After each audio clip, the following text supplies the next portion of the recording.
Did you know that 78% of top-performing investors follow a strict morning routine, and it has nothing to do with checking their portfolio? So the real question is, can you hack your lifestyle to become a better investor? Stick around, because the answer might surprise you. Welcome back. Today, we're going beyond spreadsheets and earnings reports. We're talking about the daily habits, routines, and mindset shifts that separate consistently great investors from the rest of the pack. These aren't gimmicks. They're simple, science-backed lifestyle hacks, and they could make a real difference in how you make decisions with your money. Let's be real for a second. Investing is hard, not because the math is complicated, but because of what happens between your ears. Burnout is rampant. Studies show that decision fatigue sets in after as few as 35 decisions in a day, and investors, they're making hundreds, whether they realize it or not. Stress clouds judgment. When cortisol spikes, your brain literally shifts into survival mode. You start chasing losses, panic selling, or freezing up completely. And focus? In a world of 24-hour news cycles and Twitter threads, deep, concentrated thinking, the kind you need to evaluate a stock, is becoming a lost art.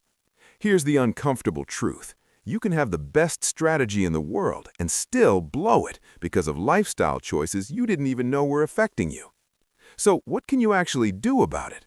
Here are 3 lifestyle hacks that have a measurable impact on investor performance. The hour before markets open sets the tone for your entire day. Top investors like Ray Dalio and Howard Marks swear by meditation and journaling. Even 10 minutes of mindfulness reduces amygdala reactivity. That's the part of the brain that triggers emotional, impulsive reactions. Your action: before you check any financial news, spend 10 minutes writing down your goals for the day and your current emotional state. Name it to tame it. Your brain naturally cycles through peaks and troughs of focus every 90 minutes. It's called the ultradian rhythm. Ignoring this leads to cognitive fatigue and poor judgment. Your action: work in 90-minute blocks, then take a real break. Step outside, breathe. No phone, no news. This resets your mental clarity and keeps your decision-making sharp throughout the trading day.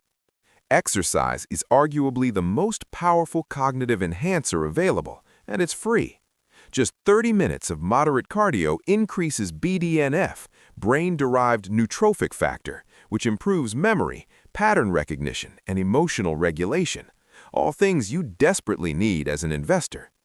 Your action: build a movement habit. It doesn't have to be intense. A brisk walk after market close can help you decompress and process the day with a clearer head. Let me paint you a picture. Meet Marcus, a mid-career investor managing his own portfolio. Smart guy, read every book, but he was bleeding money, not because of bad picks, but because of bad habits. He was waking up and immediately diving into pre-market news. By 9:30 a.m., he was already anxious, reactive, and overwhelmed. His trades were emotional, his sleep was terrible, and his results were inconsistent. Then he made one change. He committed to a 15-minute morning journaling habit. Nothing fancy, just writing down his investment thesis for the day, his emotional state, and the one thing he needed to stay disciplined on. Within 60 days, his impulsive trades dropped by 40%. He started seeing patterns more clearly. His win rate didn't just improve, he started enjoying the process again. The hack wasn't a new stock screener or a trading algorithm. It was 15 minutes and a notebook. So, let's bring it home. If you want to invest better, start living better. A mindful morning routine clears the noise before the bell rings. Strategic 90-minute focus blocks keep your mind sharp all day. And regular movement manages stress before it manages your decisions. These aren't just wellness tips, they're competitive advantages. Now, I want to hear from you. What lifestyle habit has most improved your investing? Drop it in the comments below. Your insight might just help someone else level up. And if you found this valuable, hit that subscribe button. We drop new content on investing, mindset, and personal development every week. See you in the next one.